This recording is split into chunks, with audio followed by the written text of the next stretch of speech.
nin la yiraahdo Abu Layth as-Samarqadi oo ahaa faqiih Ilaahay ka raali noqday wuxuu yiri dushaada waxa ahaatay sadaqo yacni noqo mid ku dadaala sadaqada ha yaraato ama ha badnaatee maxaa yeelay sadaqadu waxay leedahay 10 faa'iido oo la mahdiyo 5 waxaad ku helaysaa adduunyada dhexdeeda 5 waxaad ku helaysaa aakhiro insha Allah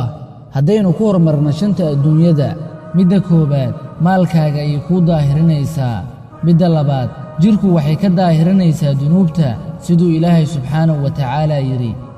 خذ من أموالهم صدقة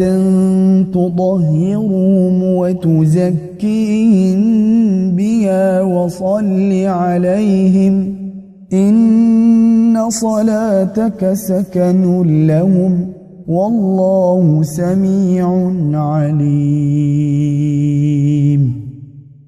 oo macnaheedu yahay ka qaad xoolahooda xaggooda sadaqo yacni zakada ood ku daahirin kuna nadiifin una ducee ileen ducadaadu waxay u noqon xasile rabbina waa maqle og midda saddexaad Ilaahay subhanahu wa ta'ala wuxuu uga dulqaadaa qofka sadaqada bixinayo balaayada iyo xanuunada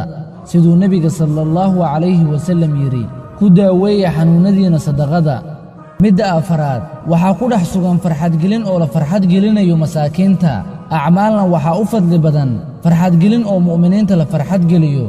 midda shanaad waxaa ku sugan barako oo maalka ah iyo in arsaaqda lagugu waasiciyo sidoo Ilaahay subhanahu wa ta'ala yiri قل إن ربي يبسط الرزق لمن يشاء من عباده ويقدر له وما أنفقتم من شيء فهو يخلفه وهو خير الرازقين waxaad dhahdaa rabbigay wuxuu risqiga u fidiyaa ciduu doono oo adoomadiisa kamid ah kuwa doonana uu ku ciriiriyaa waxaad bixisaan oo kasana Allah ayaa idin bedeli rabbina isaga ayaa u khayroon wax arsaaqa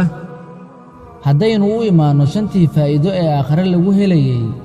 midda koobaad sadaqadu waxay maalinka qiyaamaha u noqotaa saaxiibkeedii har kuleylka darandartiisa